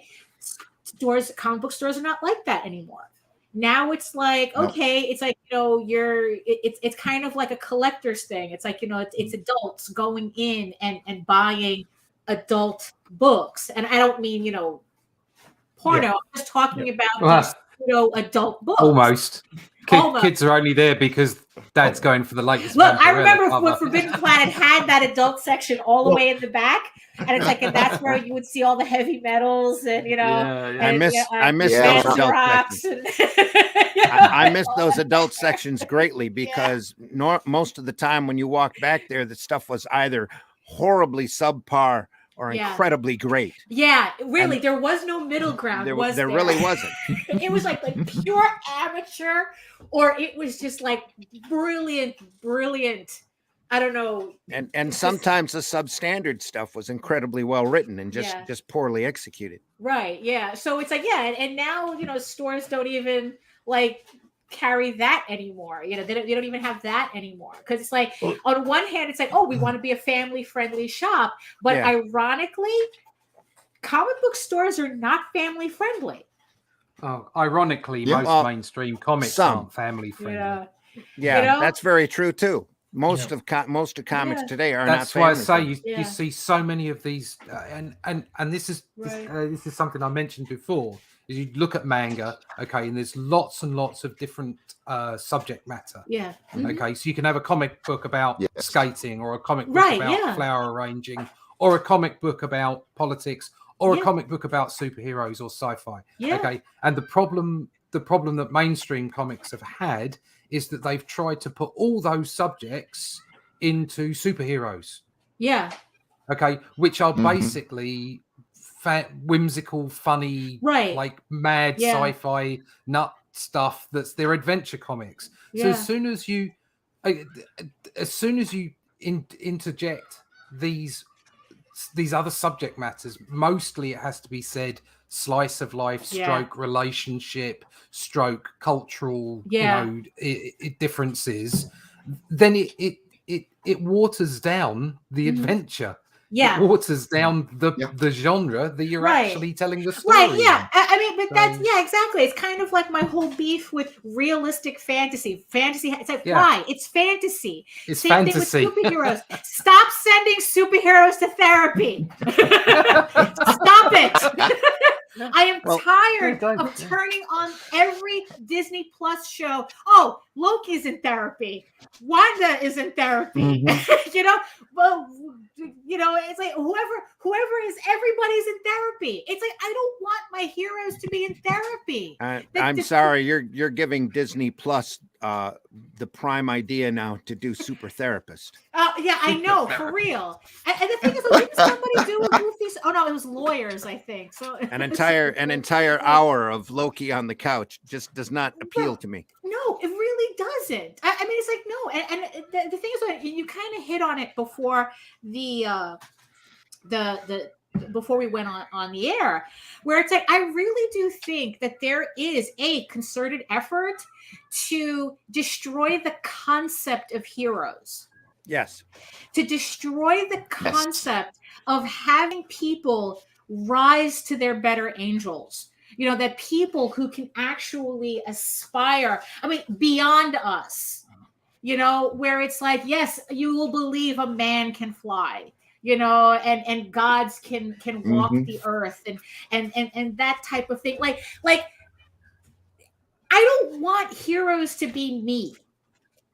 I mean, you kind of understand that. I want heroes to be bigger, you know, to be, you know, like kind of like the whole Greek myths, you know, it's like they're just larger than life. I don't want Thor going to therapy. That's why Kirby back in the day. That's why Kirby comics was so great, because he was just pumping out pure imagination. You know, and that's what you want as a kid. That's what I wanted. Right. As an adult, that's what I want. I want this just like this wild ride, where I don't have to think about. I don't have to think about the world. I just want to go and have fun. And that's the kind of comic books I've been making. Oh, there you go. And that's the kind of comic books I'm involved in, even with larger publishers. It's just it's fantasy. Yeah, exactly. And that's the thing, because comics, and that's the thing too. So it's like, it's kind of like American comics is kind of like, well, you can read any comic you want as long as it's superheroes. And I think that is a huge problem, where they think that they can, instead of like expanding the market so that a comic book store looks more like a Barnes and Noble, where you can go to any category and find comics about those categories. It's like you said, they're trying to squish all these genres into superheroes. So, and it doesn't work. Again, that ties back to the direct market and the bastardization of the direct market that happened way back in the 80s, when they did that demographic study and everything turned into 25 to 55, mostly white, mostly male material. And that's what, and again, I totally blame Diamond for that problem, because that's what they were telling all of the retailers, that's what sells. So sell that. Right. Instead of trying to reach out or go into your community. And Diamond, in my opinion, had dropped the ball decades ago about trying to reach out into a wider scope of an audience. Marvel was out there with Star Comics trying to reach a younger audience. It didn't work. DC's been out there numerous times, and the only thing they seem to be able to sell is Scooby-Doo on a regular basis. Right. You know, that there have been a number of independent alternative companies that have pitched Harvey characters, cartoon characters, and all to incredibly low sales. Archie barely struggles in a direct market, but they survive on the grocery store stand, you know, and nobody else seems to want to follow that, or they can't, or they've been shut out. Who knows politically how that is working.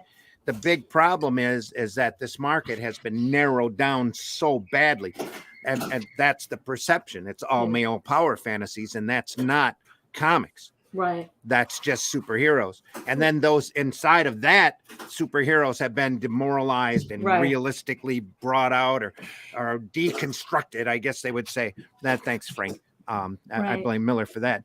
But a lot more than Alan Moore, that a lot of people seem to want to blame. Well, but in all fairness, who actually did a really entertaining story. In all fairness, it's not about deconstructing heroes.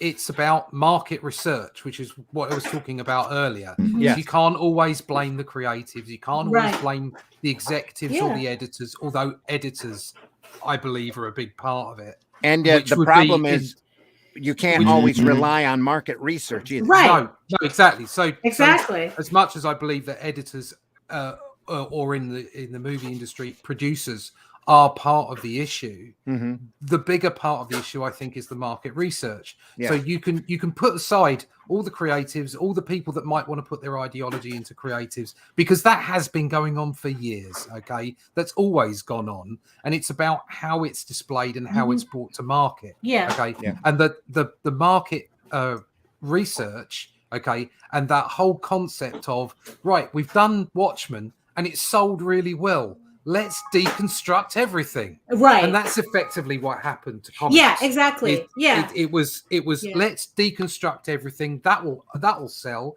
instead of no. It's okay to do the deconstruction stories. They will sell well. Right. Okay. But if you make everything like that, then it's not deconstruction anymore. It's just dark and really that's what's happening in Hollywood. I mean, it's like Marvel makes these movies that pretty much everyone wants to go to see, because again, it's a better value for their dollar, because you can bring their whole family there. And all the studios are like going, oh, everybody wants to see superhero movies. And it's like, no, that's not the lesson. We want quality. They thought, right. It's not, it's it's like when Deadpool was successful and the studios thought, we need more rated R superhero movies. Oh, that's not the lesson.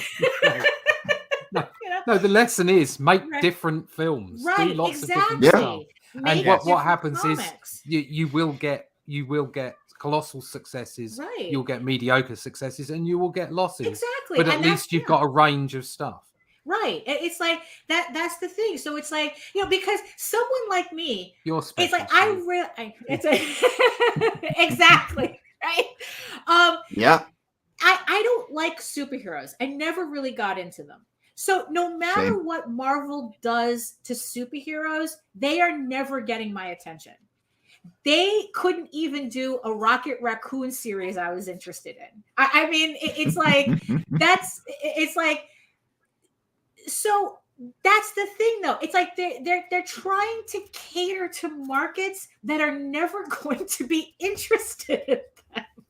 Yeah, to a degree. Yes. But that's because they've programmed out that interest. Right. I mean, they've narrowed it down to that market study, to that demographic, and that's the real shame. And a lack of when imagination. The retailers are concerned.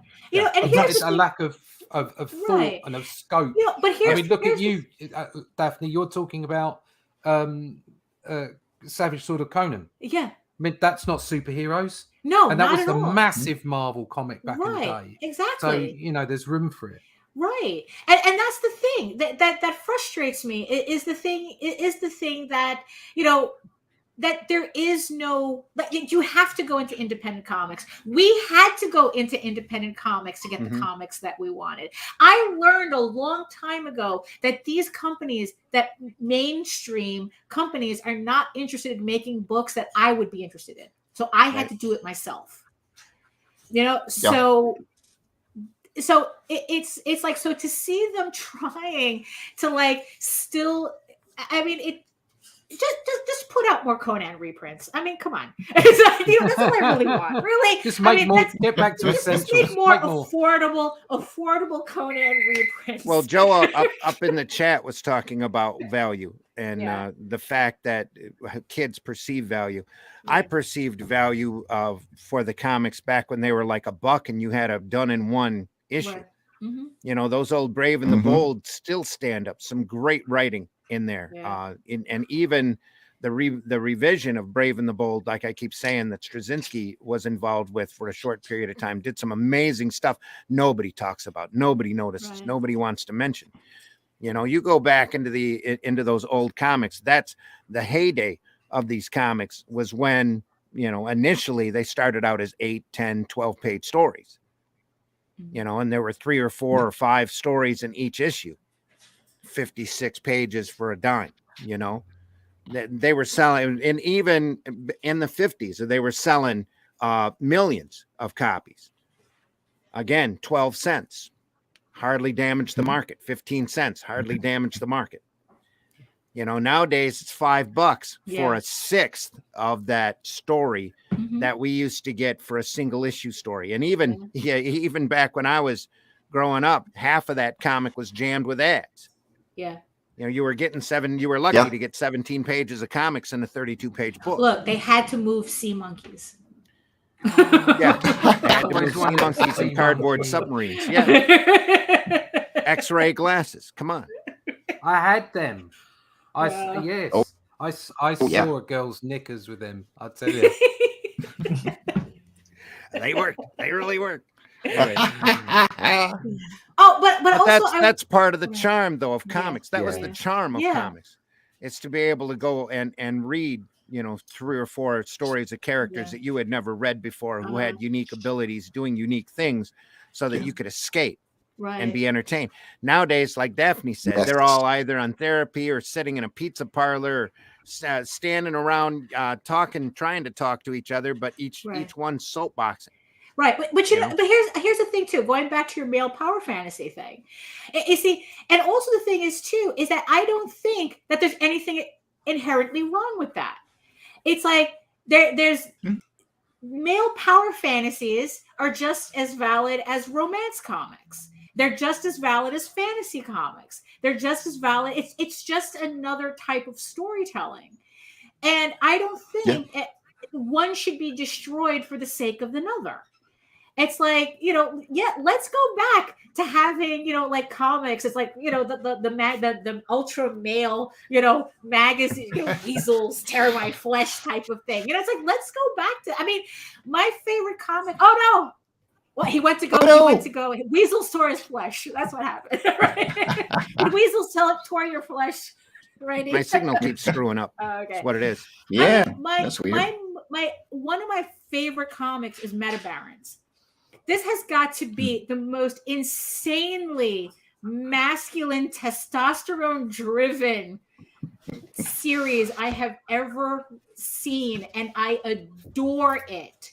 And the thought that people think that in order to have a romance comic, which I also enjoy as a genre, that Meta Barons has to not exist is brain damage. Mm-hmm. I mean, these genres, all of these genres can coexist together. I should be able to walk into a shop and buy the sappiest romance manga on the shelf along with a copy of Meta Barons. Yeah. You know? Yeah. Well, that's like the entire entertainment industry. We've discussed this before about the Doctor Who thing as an example, where they're trying to destroy what came before, because Doctor Who was always a male, right? And now he's been a woman, and now he's this other guy, and all these ethnic things coming in. Why don't they just create another character? Well, right. Why do I have to lose my male Doctor Who just for the sake of 3 people who get upset because they don't like males or whatever? Right. Just like you know, Peggy Carter does absolutely nothing for me. I don't give a shit if Captain America is all of a sudden female. That does nothing for me. I didn't like the genre to begin with. I don't know. Peggy Carter's quite nice. Well, you know, that's for a different reason. You know? But I like the brunettes. I buy different comics. Fair enough. But, I agree. You know, but you know, that's the thing. It's kind of like the whole thing that it's like, oh, Barbie made me fat. No, Barbie is a doll. Oh, yes. You know, it's you should stop eating Barbies then. Listen, I have never read. You know, I have never read a Wonder Woman comic, but I'll watch Linda Carter. Right, exactly. Exactly, my friend. And isn't that and I don't mean to just say it, Russ. Just say it. We're all friends here. But isn't this what a lot of women who went to see Superman, the Man of Steel, were all about, or Thor? Well, I mean, there was eye candy on offer. 300 had a very large female audience following. There was eye candy on offer. It works both ways. We're all human. Yeah, exactly. And I have absolutely no problem. Oh my God, there's 2 of him.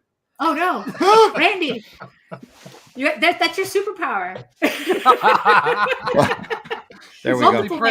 Sorry, the signal here is getting really screwy. I don't know if it's on everybody's end or not, but half of the time you're grinding. Not for us. Oh, I mean, I seem to be okay. So yeah. But the thing is, Yeah, there we go. But that's the thing. It's like, I think that, it's like, I want eye candy just as much as any other guy does. Mhm. But it shouldn't stop existing.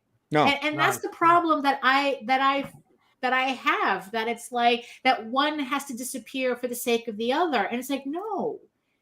I give me my Conan, give me my Meta Barons, but expand the story. Expand all the stories. Yes. But again, that's why I do my own comics, because that's how I'm able to do that. Right. Expand the art form, which is what you're seeing in the independent books. That I guess that's why we're all left to crowdfunding, is because we get to do the books that we want to cater to the audience who wants it. Mm-hmm. And it's the same as the people who today want people canceling because they don't like something. Well, just don't watch it or read it or buy it. But then that's not why do I have to do without my thing? Yeah, exactly. Because somebody else doesn't like it. Right, exactly. It's like, go do actual activism. Go worry about real people. There's real things going on in the world. It all comes down to Twitter. It really does. It really does. It really does. Honestly, I think a lot of it really does. Yeah. I don't think. No. I mean, seriously. Just because there's 5 angry voices on Twitter, we all have to suffer. Right. Yeah. Exactly. Yeah. And the 5 angry voices don't buy shit. No. So, they say they do, or we're going to stop buying your product. You never bought my product in the first place. Right. Exactly. You can't boycott what you never bought. Yeah, you were saying before about Russ was saying there's no kids don't go in comic shops and things like that. Well, in my local Forbidden Planet in Manchester, the comics are downstairs. So when you walk in, you're hit with Star Wars figures and all that kind of stuff. Not the comic. Right. You have to go downstairs to the comics. And when I go in, I don't go in that the upstairs bit because I'm not interested in Star Wars figurines and stuff like that. I'm not really interested in Star Wars. But when I go in there, I see kids with their mums and dads. I see the kids. I go downstairs and they're all 40 years old. Yeah. And all the comics are there. Even the Star Wars comics are down there. Yeah. Well, you never get anybody who's 15 down there. Yeah. So from my point of view, what you were saying about that, I would put the comics on the first floor and the toys downstairs. So at least you would see them when you went in. Right, yeah. The kid might say, "Oh, can I have that comic, Dad?" But he doesn't because they're downstairs. Yeah. Again, right now, especially for the retailers, everything's in the short sale. They're trying to make their electric bill. They're trying to pay their rent. So when you walk in, you see that toy that's expensive that you can buy for the first time and perhaps never even return, where the constant return is in that comic, getting somebody to come in, get them hooked on a series and have them coming back every month, every other month, or every week, asking where the next episode of the book that they're looking for.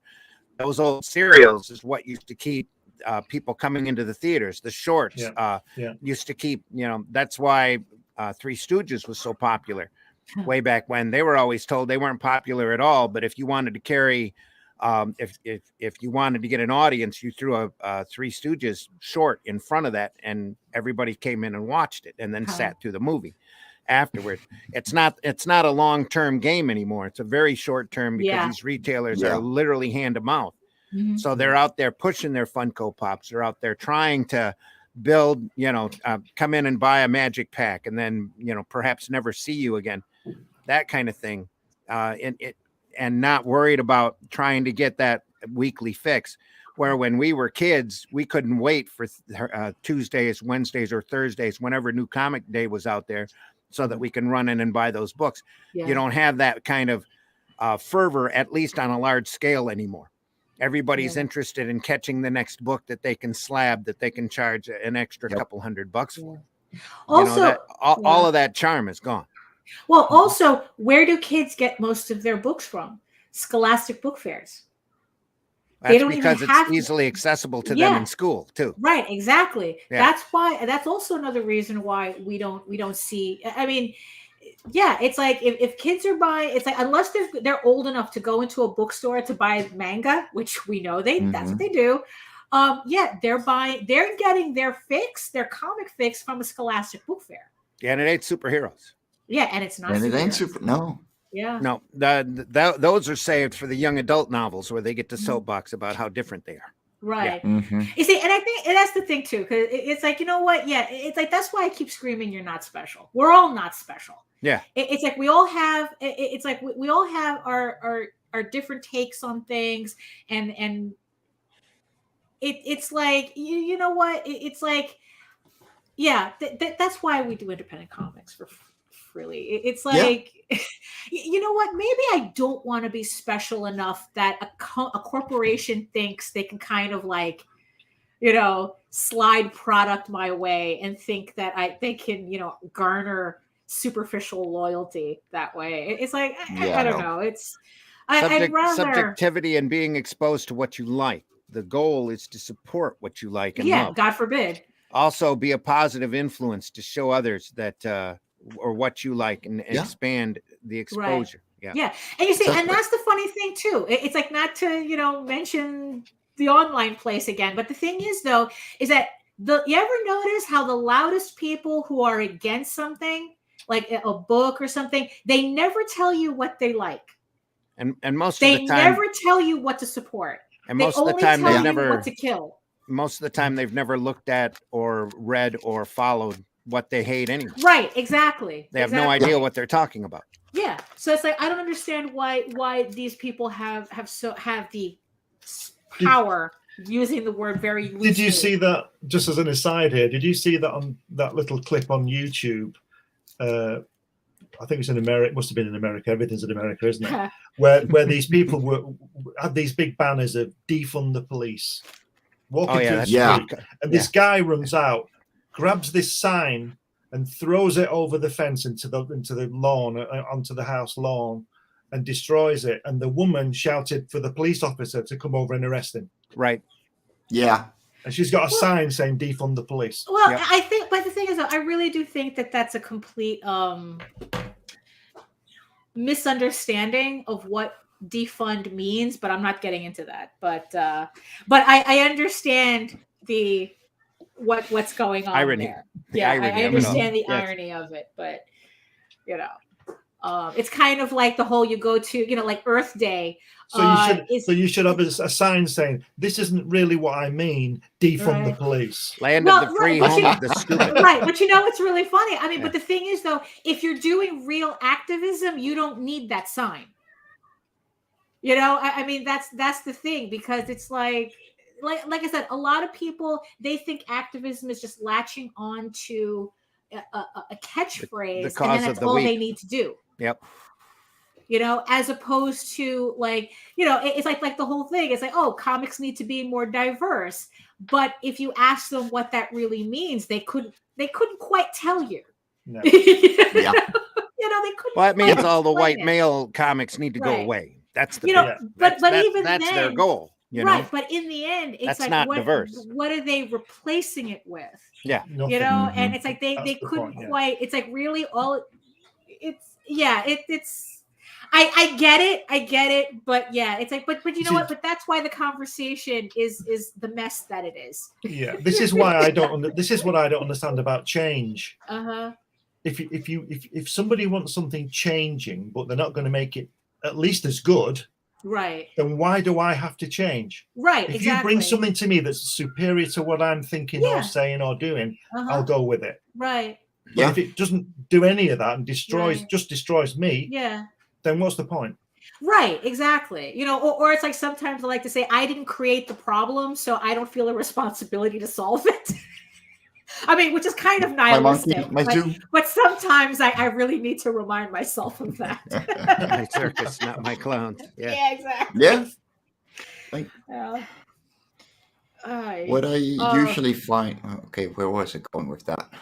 I don't know. Hey, everybody, you've been listening to the Sunday Funnies. We were supposed to have a fun show. Instead, it turned into a gigantic bitch session. Well, you know. Thanks for listening, everybody. Just for a change. We recovered. Print more Conan on newsprint. Get more of our comics. You want diversity? Yeah, you got it right here. Yeah, no, exactly. You really do. You really do. And it's not fake diversity either. You know, you look in independent comics and you find everything there. Yeah, you have to look for it. It's not presented to you on a platter, you know, like, you know, because it's, you know, it's a major company, you know, squashed down into a gray paste. You know, I mean, it's if you want to find something, if you want to find something you like, you have to look for it. You have to, you know, actually make the effort. You know, because honestly, no, they just want to destroy yours. Right, exactly. No, yeah, because it's easy to destroy, isn't it? Yes, exactly. It's easy to tell me that Meta Barons is problematic and I shouldn't be reading it, and I say, I go, yes, Meta Barons is one of the best. That's the appeal. Meta Barons is one of the best things you'll ever read in this medium. Yeah, exactly. It's like, it's like, oh, is it problematic? I go, I hope so. Yeah, you want to get a hold of Druna by Serpieri. Yeah, that's exactly. Good. That's fantastic. That's what I do when I go to the comic shop. I go right, straight exactly. to the That aisle. was in the back section. That was in that back section behind the curtain. You know, I mean, that's what I really. It's just about where unreadable is. Right. It's not as far. Right. So you have to go back to problematic. Right. Yes. Exactly. You see, that's the thing, though. It's like, yes, I want my books to be problematic. Thank you. Yeah. You know, I me mean, think. It's like, yes, exactly. I want problems. I want problems in my comic, in my entertainment. You know, that's the appeal, honestly. And I think that's. It's kind of grosses me out as to how people want everything safe and nerfed, and you know, how do you function? What do you enjoy? How do you leave the house? You know, with a mask. It's not a bitch session, it's a rant festival.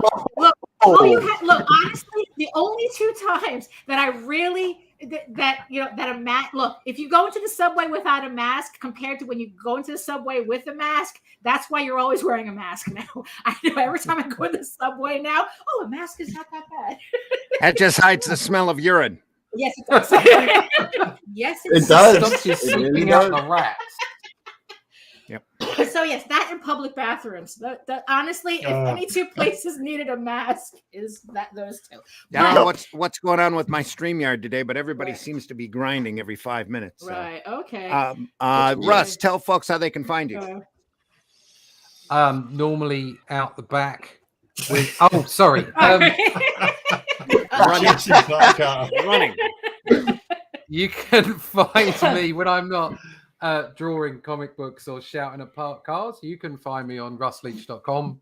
All the links there to my Instagram, Facebook, the Twiddle, and Comic Book Black Belt YouTube channel, where there are no current videos, but there's loads of videos about my process, and there will be some again soon, as soon as I have some time. There you go.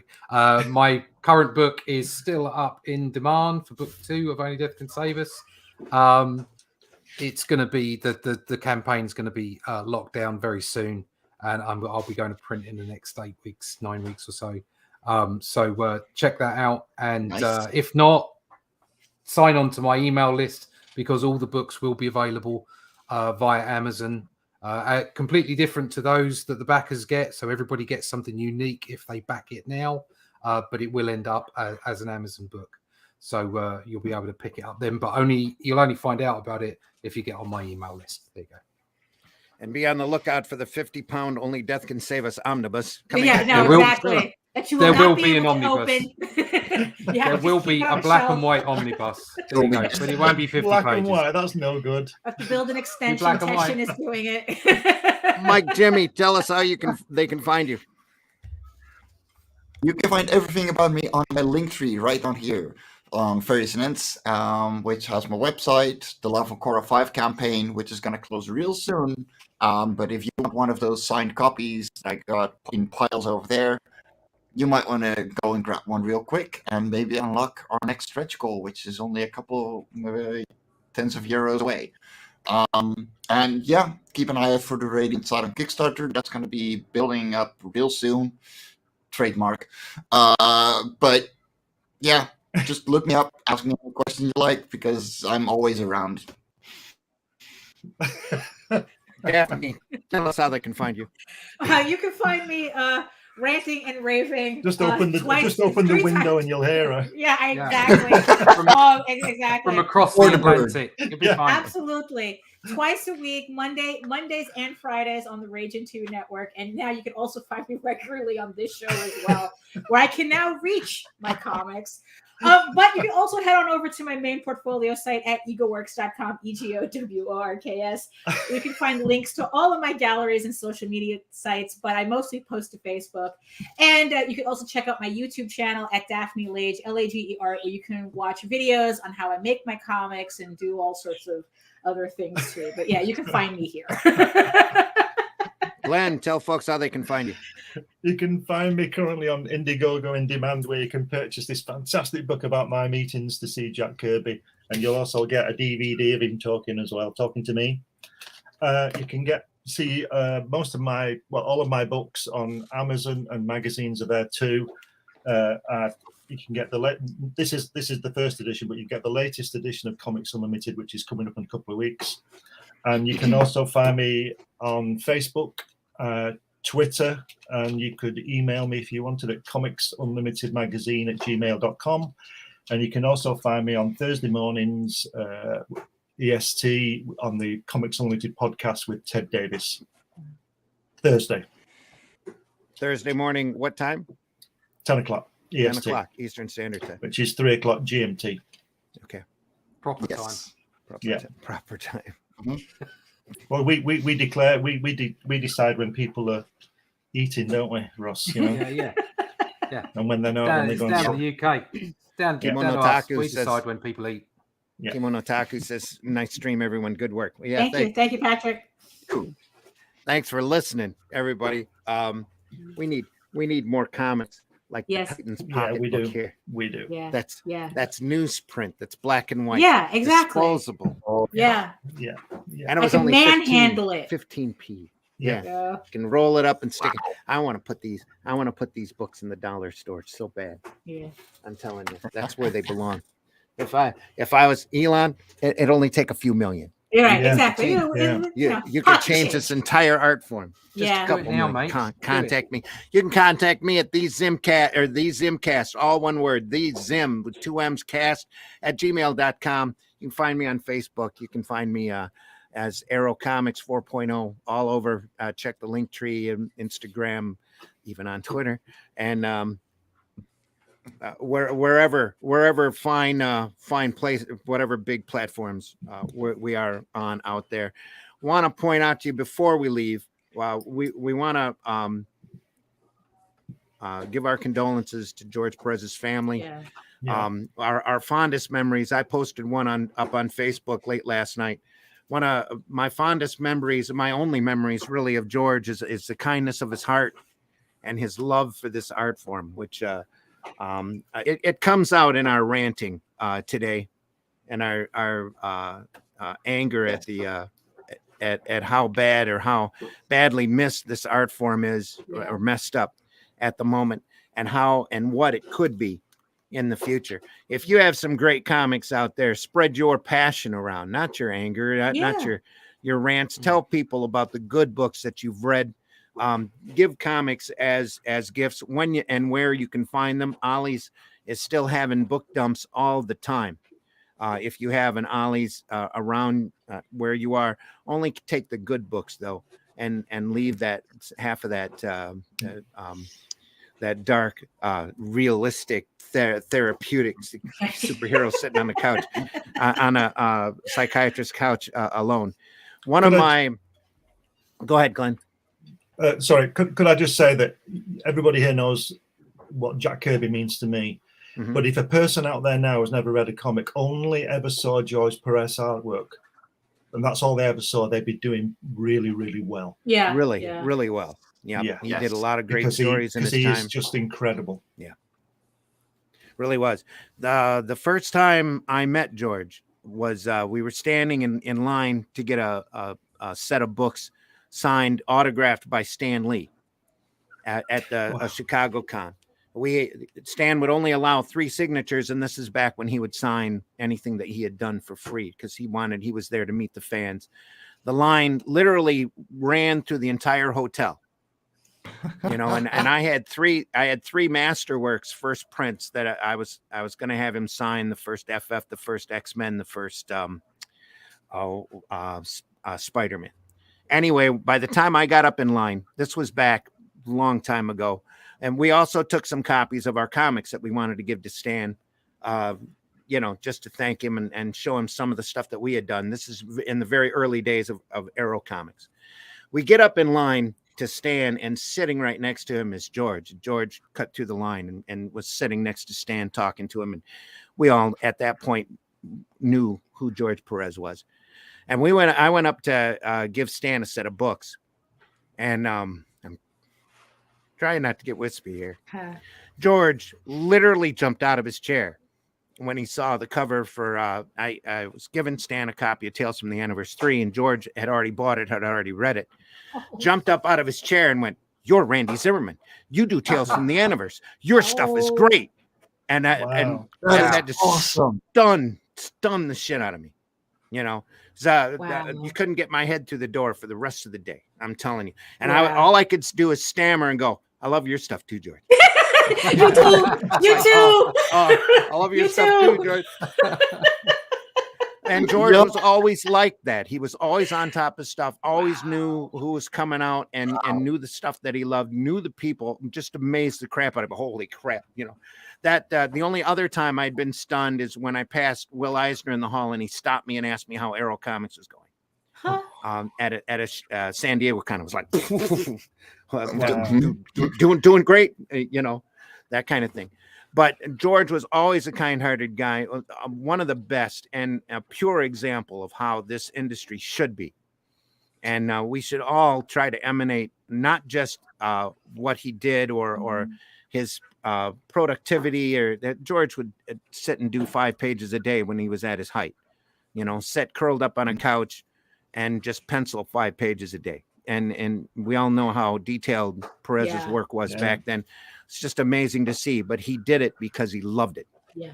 And that's why we all should be here, is because we love it. So don't take our complaints or our rants as being, you know, grumpy or bitter. It's the passion that drives us, the passion that we want to see this change, and we want things to improve. We want an industry back that we can be proud of, that we love. And that's one of the reasons why I do this Sunday Funnies program, so that we can talk about our passion and the stuff that we love in this industry. And I thank everybody for listening. I thank everybody for watching this. You'll see me again on Wednesday night. I might be on Dispatches from Outside the Box this week on Tuesday nights at 9 p.m. Eastern Standard Time. I'm not sure if I'm going to be there at all, but I will be back on Wednesday at 9 p.m. Eastern Standard Time for the Zimcast. So tune back then, and then we'll be back here again next Sunday, where I'm going to try to have a more uplifting program next Sunday. But we do deeply appreciate you here. If you have any complaints or comments, send that to the zimcast@gmail.com. Don't tell HR. Please. Just send it to me. So want to thank everybody for being here. Thanks for listening. We hope that the playback on this isn't as grindy as I was seeing. Half of the time we were all the spinning wheel of death. It was just working. You. It was just you, Randy. Was it just me? Yeah. It seemed like it'd go on like every 5 minutes, but I've never had that problem, especially with StreamYard before, and I've got plenty of computer power. So there's something screwed up in the signal in there somewhere. But anyway, everybody, take care. Have a great rest of your week. Rest in peace, George and Neil, Justin, and really. Let's hope we're not back here next week with another. Really, let's take a break from that. No more dying, people. No more dying. Be careful out there. We love you all. I'm gonna leave with a bump for Fellowship of the Indies, because we only have about an hour left on that campaign. Oh, cool. If you get a chance, go over there and take a look. That and the Long Shots campaign. I think the Long Shots is done though. Yeah. Over on Indiegogo, I think that's closed out, or is going to be closed out. Fellowship of the Indies over on Kickstarter. Go over there now. 9 great books from very passionate people. Daphne's one of them. Yes. I've got a book in there. Russ has a book in there. Glenn has a story in the Revolt book on that issue that we're offering. Go over there and enjoy those 9 32-page comics for only $25 plus shipping. So, go there and have a great taste of a bunch of indie properties. So there you have it. Yes. Buy independent comics, especially ours. ours. There you go. You have a campaign to do it. Take care, everybody. See ya. See you next Thanks, time. Tanya. Bye. Hello, comic book readers and collectors. My name is Randy Zimmerman, and I'm here to introduce you to the Fellowship of the Indies. The Fellowship is a group of creators that came together for a promising business deal that fell through. But don't worry, because what came from the deal were 9 spectacular comics from diverse genres and creators. All 9 books are printed and ready to go, along with metal bookmarks, retailer levels, and even month 2 books, which are being specially made for a short period. Just know that by pledging, you'll be getting 9 great comics, 32 pages of book, for the awesome price of $25 plus shipping. That's over 250 pages of incredible indie comics. So secure your copies today.